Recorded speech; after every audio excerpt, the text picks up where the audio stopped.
বাংলায় গণতন্ত্রের টুটি চেপে ধরছে বিজেপি। জিরানিয়ায় বাম নেতার বিধ্বস্ত বাড়ি পরিদর্শনে জিতেন্দ্র চৌধুরী। পশ্চিমবঙ্গ বিধানসভা নির্বাচনে পেশি শক্তির আস্ফলন দেখিয়ে জয়লাভের পর এবার ত্রিপুরার মাটিতে সন্ত্রাসকে এক ভয়াবহ রূপ দিয়েছে শাসক দল বিজেপি। রাজ্যের বিরোধী দলনেতা জিতেন্দ্র চৌধুরীর অভিযোগ, বাংলার ভোটের ফল ঘোষণার পর থেকেই ত্রিপুরার বিভিন্ন প্রান্তে বিরোধীদের ওপর পরিকল্পিত আক্রমণ আনা হয়েছে। এই হিংস্র রাজনীতির শিকার জিরানিয়ার বাম নেতা তপন দাসের বাসভবন।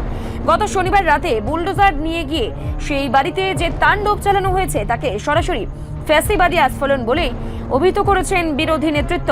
শনিবার বিকেলে প্রাক্তন সাংসদ শঙ্কর প্রসাদ দত্তকে সঙ্গে নিয়ে আক্রান্ত বাম নেতার বাড়ি পরিদর্শনে যান জিতেন্দ্র চৌধুরী। বিধ্বস্ত বাড়ির প্রতিটি কোণা ঘুরে দেখার পর তিনি শাসক দলের তীব্র সমালোচনা করে বলেন, ত্রিপুরার জিরানিয়া এখন দুর্বৃত্তদের অভয়ারণ্যে পরিণত হয়েছে। তিনি সরাসরি অভিযোগ করেন যে বিজেপির একাংশ নেতা শান্তির কথা বললেও বাস্তবে তাদের প্রশ্রয়ে দুষ্কৃতীরা তাণ্ডব চালাচ্ছেন। তিনি প্রশ্ন তোলেন, একটি গণতান্ত্রিক রাষ্ট্রে রাজনৈতিক মতাদর্শ ভিন্ন হওয়ার অপরাধে কিভাবে একটি বাসভবনে বুলডোজার দিয়ে আক্রমণ চালানো হতে পারে। জিতেন্দ্র চৌধুরী তার বক্তব্যে ক্ষোভ উগরে দিয়ে বলেন যে গত 8 বছর ধরে ত্রিপুরায় যে সন্ত্রাসের রাজত্ব কায়েম হয়েছে তা এখনো পর্যন্ত চূড়ান্ত পর্যায়ে পৌঁছেছে। বিশেষ করে পশ্চিমবঙ্গের নির্বাচনের পর বিজেপি যেভাবে বিজয় উল্লাসের নামে বিরোধীদের দমনে মেতেছে তা রাজ্যের শান্তিপ্রিয় সাধারণ মানুষের জন্য অশনি সংকেত। তিনি মুখ্যমন্ত্রী ও পুলিশ প্রশাসনের নিরপেক্ষতা নিয়ে প্রশ্ন তুলে বলেন, ঘটনার সময় পরিবারের সদস্যরা পুলিশ ও স্থানীয় নেতাদের সাহায্য চাইলেও সময় মতো কেউ এগিয়ে আসেনি। বিরোধী দলনেতার দাবি, এই সন্ত্রাস কেবল তপন দাসের বাড়ির ওপর আক্রমণ নয়, বরং এটি ত্রিপুরার সুস্থ গণতান্ত্রিক পরিবেশের উপর আক্রমণ। তিনি অবিলম্বে এই ন্যাক্কারজনক ঘটনায় জড়িতদের গ্রেপ্তার এবং রাজ্যে স্বাভাবিক রাজনৈতিক পরিবেশ ফিরিয়ে আনার দাবি জানিয়েছেন। উদ্দেশ্য তো বলার প্রয়োজন নেই, ইতিমধ্যে এই ঘটনা অনেক আলোচনা হয়ে গেছে। শুধু আমি বলবো, এটা পুনরাবৃত্তি করার কোনো দরকার নেই। এই ঘটনা ঘটার পর এলাকার যিনি প্রতিনিধি এবং মন্ত্রীও তিনি, তার রিয়াকশন শুনেছি।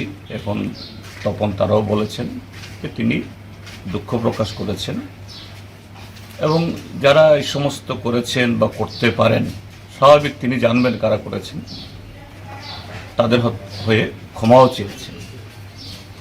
তো আমি আশা করব তিনি যে তৎক্ষণাৎভাবে এখানে এসে তার যে অভিব্যক্তি প্রকাশ করেছেন, দুঃখ প্রকাশ করেছেন এবং তিনি ভবিষ্যতের ঘটনা হবে না বলেছেন, এটা যেন রক্ষিত হয়। এবং এটা শুধু এই বাড়ির প্রতি না, সারা ত্রিপুরার যে দায়িত্ব তিনি কতটুকু নিতে পারবেন আমি জানি না, কিন্তু জিরানিয়া মহকুমা, শুধু মজলিশপুর বিধানসভা কেন্দ্র না, মজলিশপুর বিধানসভা কেন্দ্রের মধ্যে এই জিরানিয়া মহকুমা মধ্যে যাতে এই জাতীয় ঘটনার পুনরাবৃত্তি না ঘটে।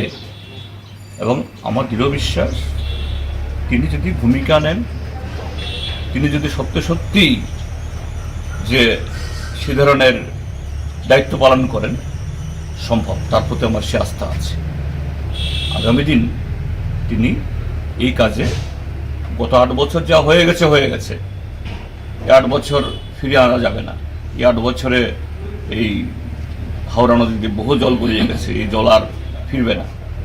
কিন্তু সামনের দিন যাতে ঘটনা না হয়, এই ক্ষেত্রে তিনি ভূমিকা নেবেন এবং যদি ভূমিকা নেন তিনি এটা করতে পারবেন, এই আস্থাও আমাদের আছে। রিপোর্ট সংবাদ প্রতীক্ষা।